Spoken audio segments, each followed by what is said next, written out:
What's up everyone? So today this video is going to be a little bit similar to the last video on the channel. We're going to be talking about muddy water instead of stained and clear water. Kind of different from the last video. What I think I'm going to do is go through these baits, talk about them, explain why these are the baits I'm wanting to use, and I'm going to try to do a little bit of fishing here at the end, see if I can't catch a bass and actually prove that why these are the baits that I am using in this muddy water. I had to find a pond that stays muddy and I could find muddy water so that I could maybe do a little example fishing. And today I don't think I could have got much muddier than this. The visibility here is only probably maybe around 2 or 3 inches. So by any standards, this is very muddy water. So I really hope you enjoy this video. I hope you get some information from it. So as always, thank you so much and I hope you enjoy.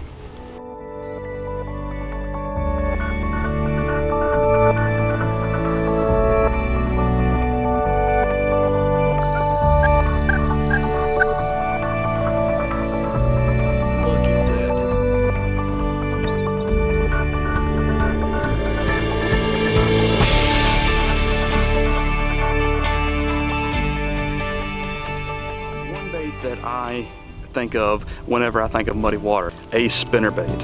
A spinnerbait is one of the most versatile baits. Again, there's a lot of baits that can be used very versatilely, but this one is one of the top ones. You notice that here, this one might be a little bit big for if you're going for ponds and stuff, but you might want to downsize that, especially in cold water. But this is a bait that will definitely help you catch fish. The biggest thing about this bait right here that I want to note about muddy water is this Colorado blade. That Colorado blade is going to put out a lot of vibration, and that's what those fish are going to key in on when they're not able to use their other senses. But yeah, a spinnerbait is definitely one of the first things I pick up when I think of muddy water. And while we're on the subject of being very versatile with lures, and this is a bait that I actually made on the list on the last video, and this bait is a jig.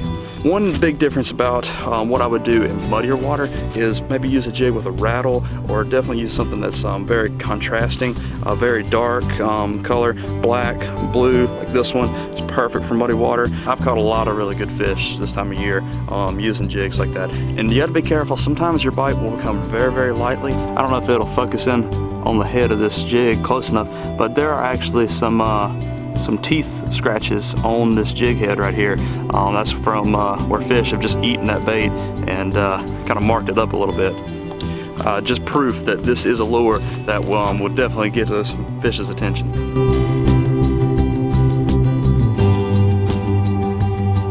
So the next bait I'm going to talk about here is a bait that I also think about whenever I am talking about muddy water, any type of condition where the fish are not really relying on sight as much as their other senses. And this bait is a crankbait, particularly one in this color for muddy water. A crankbait can also be very well used in other water conditions. You can hear the cows up here. I'm in a cow pasture, like I said. This crankbait right here, it's like you can see, it's chartreuse, got a dark back on it, and it actually has some nice rattles in there, which will put out sound. You have like more of like the contrasting color profile to the muddy water, and it's something that will also put out vibration as it goes through the water like that.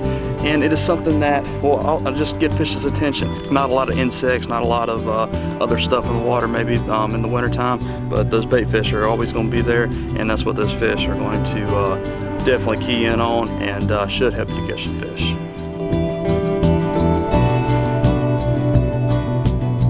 So the next bait I'm going to talk about, for me, in my experience, I've caught some really, really nice fish on it. This bait is a chatterbait. It fish is pretty similar to a spinnerbait, just in the way you retrieve it and everything. I think it's a little bit more subtle. You don't have nearly as much flash, but it's all vibration with this bait. Keep your colors something very dark, something contrasting to the muddy water. But yeah, this bait right here, I got it paired with this little swim bait trailer, and that's just going to add some more vibration. But I really feel that no matter where you go, and in these muddy water conditions, and really any water conditions, a chatterbait is a good choice, and that will get to this fish's attention and sometimes trigger the big bite that you're looking for.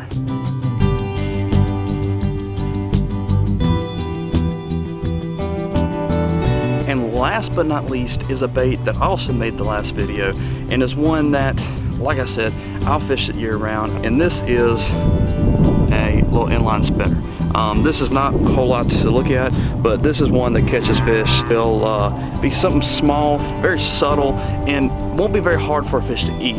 The fish won't really think a lot of it. They'll see it as an easy meal, and if you can get their attention with a little bit of vibration, a little bit of flash that this lure puts out, and definitely use some smaller gear on it so you're able to get long casts with it. That usually helps me catch some fish. But yeah, stuff like this is, you know, small rooster tail, little inline spinner like this should help you catch a lot of fish. So yeah, those are the basics of what I would be using, and it'd be easier if these cows would quit interrupting me. But yeah, these are the basics of what I would be using this time of year. Cold water, smaller bodies of water, potentially, depending on where you're at, but particularly in this muddy water. I talked about it all really depends on where you're at in the country, where your particular body of water that you're fishing is at. These are just the baits that I would use this time of year. Let it be a kind of a guiding resource for you to how you might want to choose your baits.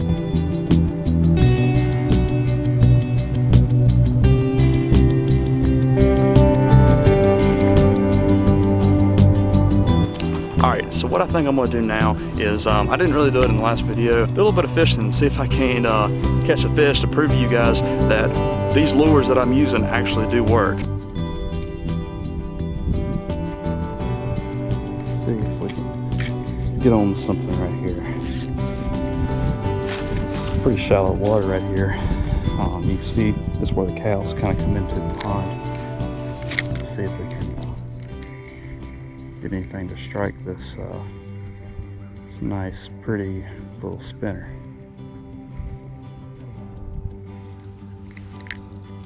Thing about these farm ponds, you never know what could be in here.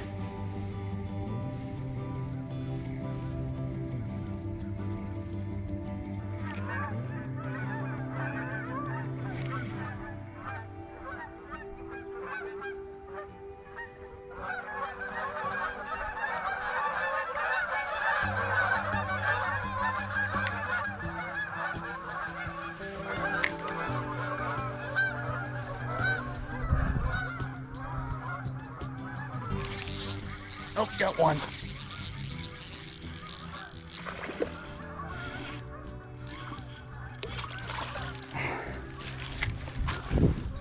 Right there he is. Oh, come on. Well, that's a cold fish right there, guys. Got him on that little golden, little shiny spinner. At least I got one, didn't get skunked.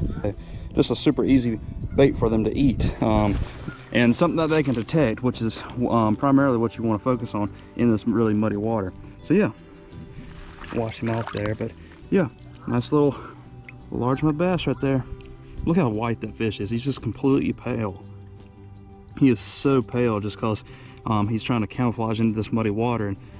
And like I said, as far as baits go, the darker they are, the more the contrast, and the easier are they to see. But these bass, they don't want to be seen. They're predators.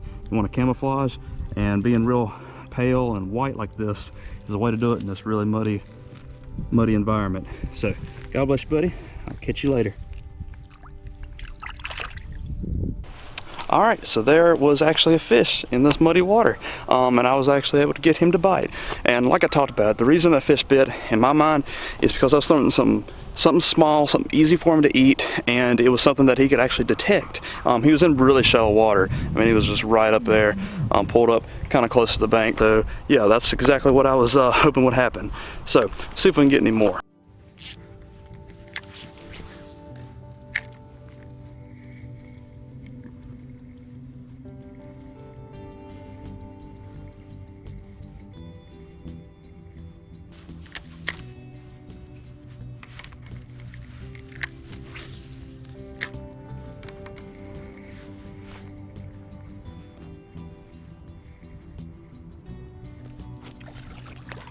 Not a terrible fish. Yeah, nice little bass. Them red lips, a winter fish. Look at that. That's a pretty decent bass. A nice one. With them red lips. Them red lips come from that cold water. I'm gonna guess, judging by that fish right there, his girth, his length, of course he's got a little bit of a belly on him. I'm gonna say that fish right there probably go, I'm gonna say right at about 1 pound and 6 ounces, pound 7 ounces, somewhere right in there.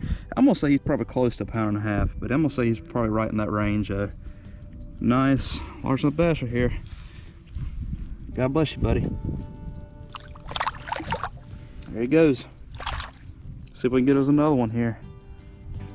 This is the bank where the sun was shining, and I was throwing that little gold inline spinner. It was coming right through there, and he just took it right 3 or 4 feet from the bank. I'm gonna guess water depth was probably no more than about, I'm gonna say 2 to 2.5 feet deep where he hit it at. Of course, he could have followed it from deeper water because it was a long cast, but that's where he hit it at, right there. So yeah, see if we can get us another one here.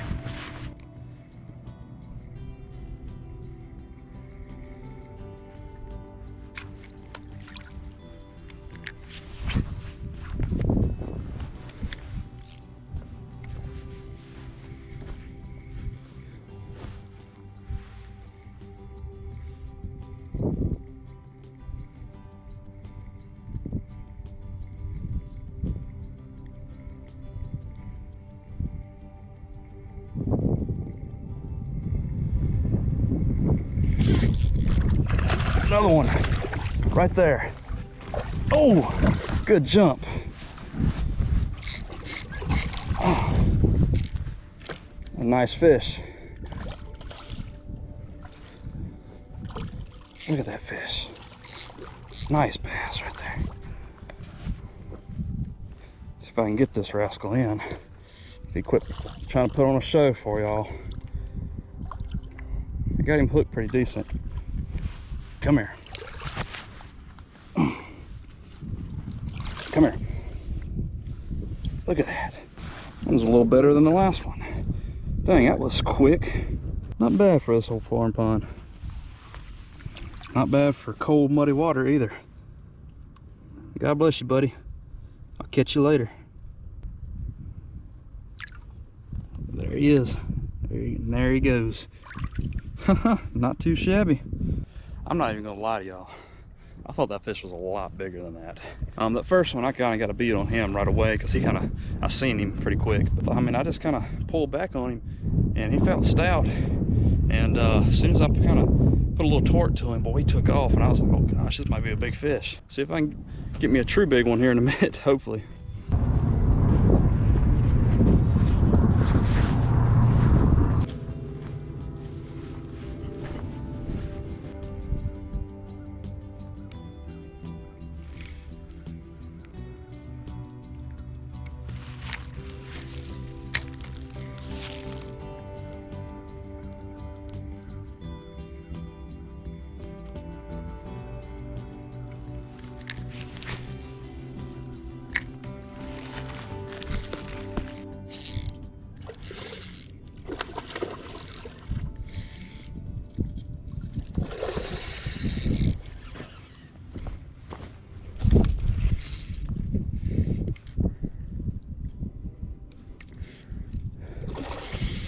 Goodness.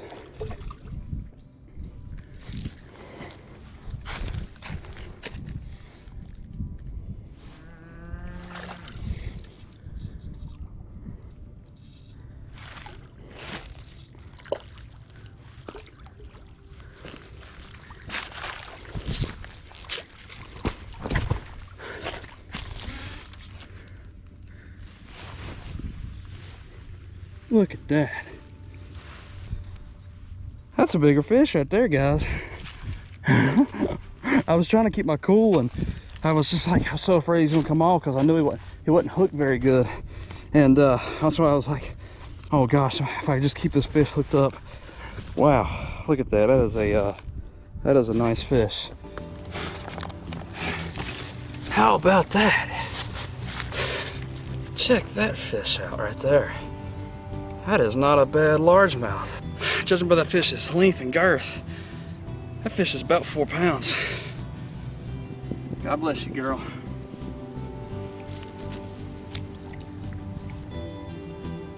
That's a nice fish. There she goes. All right, so I am about wrapped up here. So yeah, thank you so much. And as always, make the best in life.